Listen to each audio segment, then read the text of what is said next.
Hello, good morning, dear students. MA second semester English literature, first paper poetry. John Keats की कविता odd on Grecian earn का चौथा stanza. रोज की तरह आज भी इसको पहले इंग्लिश में पढ़ूंगा, उसके बाद इसका हिंदी रूपांतरण करूंगा। तो स्टेंजा स्टार्ट्स होता है उसी वर्णन से जो अस्थि कलश हैं ग्रीस देश में जॉन कीट्स उनको निहारते हैं और उनमें क्या क्या देखते हैं ये सब आपने पहले, दूसरे और तीसरे स्टेंजा में सुना समझा। अब चौथे स्टेंजा में वो क्या देखते हैं और क्या समझते हैं, क्या लिखते हैं, बखूबी वर्णन मिलेगा इसमें। तो सबसे पहले लाइंस पढ़ूंगा, उसके बाद हिंदी में व्याख्या। Who are these coming to the sacrifice? To what green altar? O mysterious priest, leadest thou that heifer, lowing at the skies, and all her silken flanks with garlands dressed? What little town by river or seashore, or mountain built with peaceful citadel, is emptied of its folk this pious morn? And little town, thy streets forevermore will silent be, and not a soul to tell why thou art desolate, can ever return. So this is the question, and in this stanza there are several questions. ये पूरे के पूरे stanza में प्रश्न ही प्रश्न हैं। अस्थि कलश पर क्या देखते हैं जॉन कीट्स, जो उनके मन में इतने प्रश्न आ गए। और देखते जो हैं वो ये है कि कोई प्रीस्ट गाय को ले जा रहा है। छोटी छोटी जो बछियाँ होती हैं, गाय के बच्चे, उनको सजा धजा करके रेशमी रस्सी में बांधकर और गार्लैंड्स फूलों की माला पहनाकर, हार पहनाकर, सजा धजा कर उन बछियों को बलि के लिए ले जा रहा है एक प्रीस्ट। तो कहाँ ले जा रहा है ये प्रश्न है पोइट का। क्या उसकी बलि किसी पहाड़ के ऊपर दी जा रही है या किसी नीचे दी जा रही है, किसी जगह पर?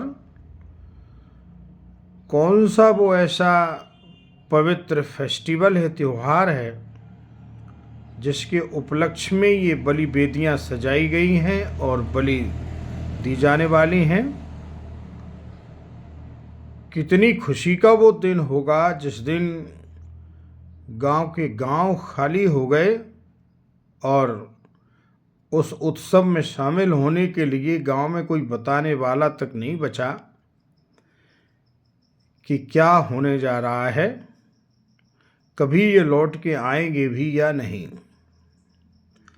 ये सारांश था इस स्टेंजा का। So let us see word to word and line by line.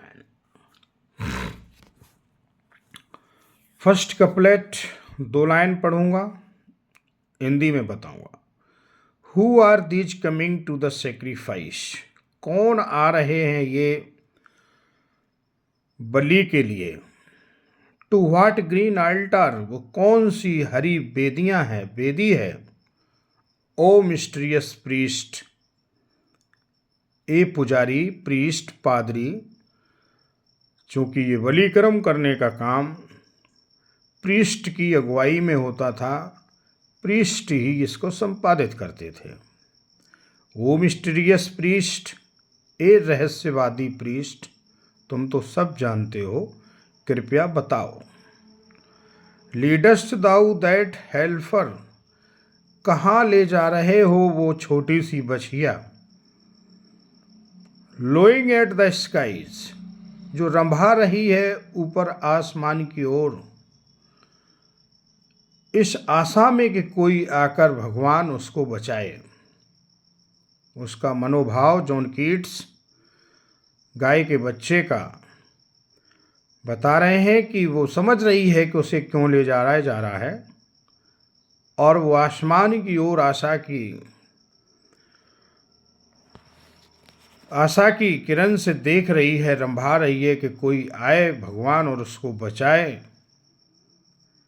And all her silken flanks with garlands dressed, उस बछिया को रेशमी रस्सी से बांधा है और गार्लैंड्स किया हुआ है, फूल के हार पहनाए गए हैं, उसको वेल ड्रेस्ड अप किया गया है।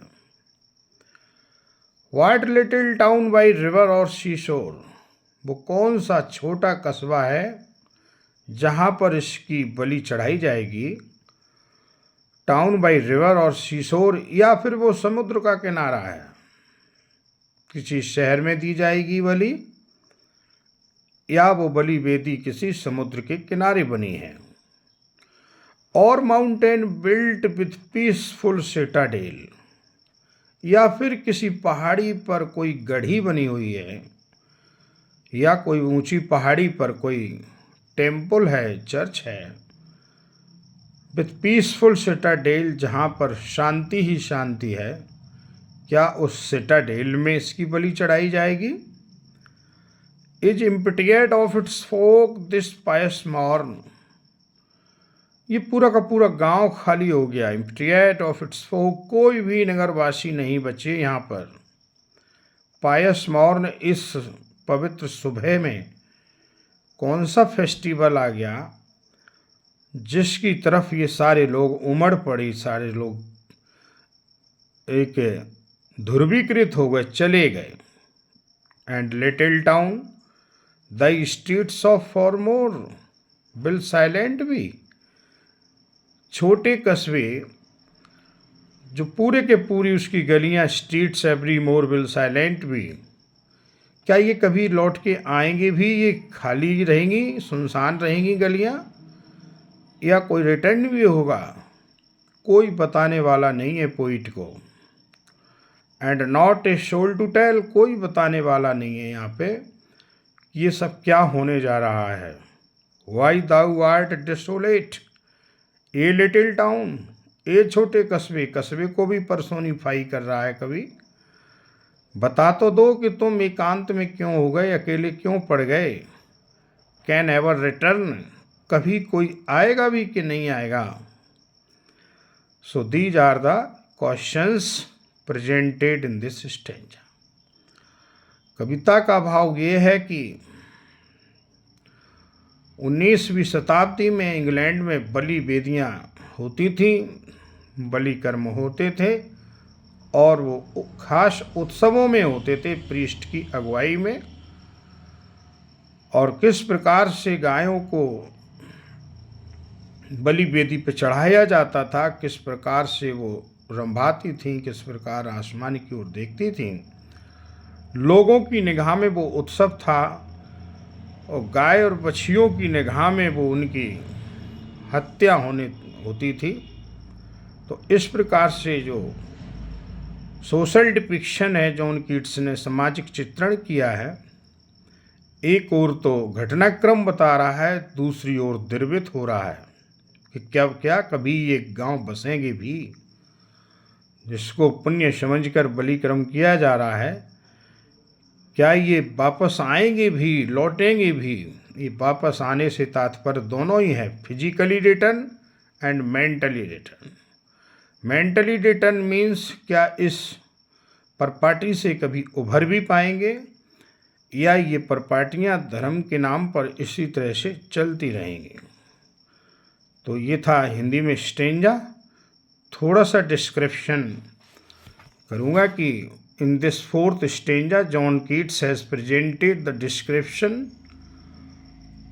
of the Grecian urn on which he finds several scenes erected, and that scene was of a little village, town, and seashore also.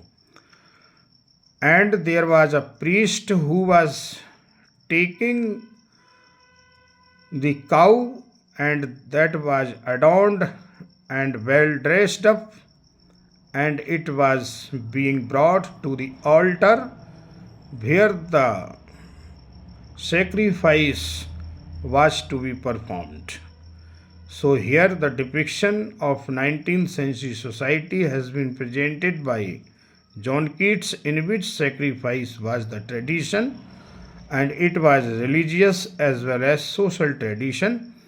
On the pious occasions like festival, such sacrifices were performed, and what was that, good or bad, nothing has been told by John Keats. This is an issue of our understanding. So thank you very much.